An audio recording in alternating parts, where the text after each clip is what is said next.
സർപ്പശാപങ്ങൾ ഒരിക്കലും താങ്ങാൻ കഴിയുന്നതല്ലെന്നാണ് കേട്ടോ. സർപ്പങ്ങളെ നമ്മൾ എന്തായിട്ടാണ് സർപ്പങ്ങളെ പ്രത്യക്ഷ ദൈവങ്ങളായിട്ടാണ് കണക്കാക്കുന്നത്. അതുപോലെ തന്നെ സർപ്പക്കാവുകൾ പ്രകൃതിയുടെ സന്തുലിതാവസ്ഥയ്ക്ക് എന്താണ് അത്യന്താപേക്ഷിതമായ ഒരു ഘടകമാണ് കേട്ടോ. അതുകൊണ്ടാണ് സർപ്പക്കാവുകളൊക്കെ സംരക്ഷിക്കണമെന്നൊക്കെ പറയുന്നത്. അതുപോലെ തന്നെ തക്ഷകൻ്റെ കടിയേറ്റ് പരീക്ഷിത്ത് മഹാരാജാവ് മരിക്കുന്നു. പരീക്ഷത്തിൻ്റെ പിൻഗാമിയായ ജന്മേജയ മഹാരാജാവ് സർപ്പങ്ങളോടുള്ള വിരോധം കാരണം അദ്ദേഹം ഒരു മഹാസർപ്പസത്രം തന്നെ നടത്തുകയുണ്ടായി.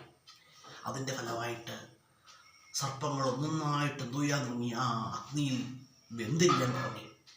ഈ സമയത്ത് തക്ഷകനും അഗ്നിയിലേക്ക് പതിക്കും എന്നൊരു അവസ്ഥയുണ്ടായി. ഈ സമയത്ത് തക്ഷകൻ ദേവലോകത്തെ ദേവേന്ദ്രനെ അഭയം പ്രാപിക്കുന്നു. ദേവേന്ദ്രൻ്റെ സിംഹാസനത്തിനടിയിൽ കയറി തക്ഷകൻ അഭയം പ്രാപിക്കുന്നു.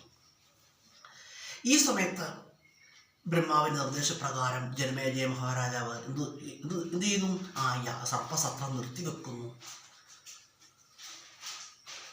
പക്ഷേ പിന്നീട് അങ്ങനെ ഒരു സർപ്പങ്ങളുടെ ഹത്യ കാരണം ജനമേജയ മഹാരാജാവിന് കടുത്ത സർപ്പശാപമേൽക്കുകയുണ്ടായി. അതേ തുടർന്ന് അദ്ദേഹം കുഷ്ഠരോഗബാധിതനായി തീർന്നു. കുഷ്ഠരോഗം ബാധിച്ച്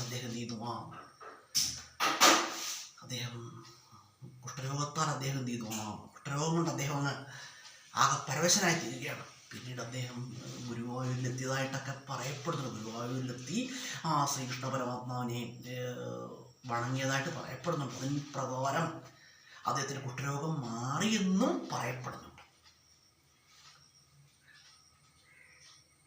കേട്ടോ. ഇത് മനസ്സിലാക്കേണ്ട കാര്യം എന്ന് പറഞ്ഞാൽ സർപ്പശാപം ഒരിക്കലും താങ്ങാൻ കഴിയുന്നതല്ല കേട്ടോ. നമ്മളെപ്പോഴും ജീവിതത്തിൽ മനസ്സിലാക്കണം കേട്ടോ. ഞാൻ വീണ്ടും പറയുകയാണ്, നമ്മൾ ഒരു ജീവിയെ എന്ത് ചെയ്യാൻ പാടില്ല, ഉപദ്രവിക്കാൻ പാടില്ല. പണ്ടൊന്നല്ല, നായയായാലും പൂച്ചയായാലും ഒരു ജീവിയെ എന്ത് ചെയ്യാൻ പാടില്ല, ഉപദ്രവിക്കാൻ പാടില്ല.